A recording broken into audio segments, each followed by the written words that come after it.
Cavan bir qız deyir ki, gedin özünüzə kişi tapın. Hansı sosial şəbəkələrdə milyon dənə kişi görün, siz də azadsınız, onunla eləyirsiniz. Onu qoymuşuq, dağ başına heykəl quraşdırmışıq. Hansılar ki, özlərini çox ağıllı hesab edir, bu cavan qızların beyni alır. Ya da ikinci tərəf, çox varlı ailələrin qızları, hansı ki, ömründə bir dəfə də çətinlik görməyibdir və ümumiyyətlə Targovadan kənara getməyibdir.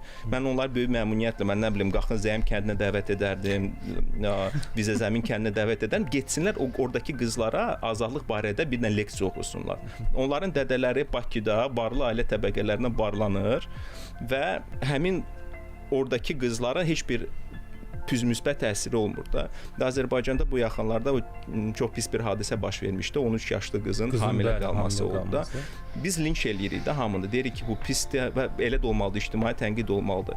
Amma siz fundamenta problemi həll etmirsiniz axı. Siz onu anlamırsınız ki, Azərbaycanın kəndliləri ailə olaraq onların aylıq büdcəsi bəlkə 500 manatı keçmir. Uşaq saxlamaq isə çox bahadır. Və mənim çağırışım bəlkə həmin o varlı qızlara odur ki, siz dədələrinizə deyin ki, onlar Bakıda mağaza, coffee shop, restoran açmaqdansa gedib kənd yerlərində həmin o qızların atalarına, analarına yaxşı iş yerləri versinlər. Və mən ondan sonrası əmin edirəm ki, heç bir ata, heç bir ana 13 yaşlı qızını heç kimə verməz.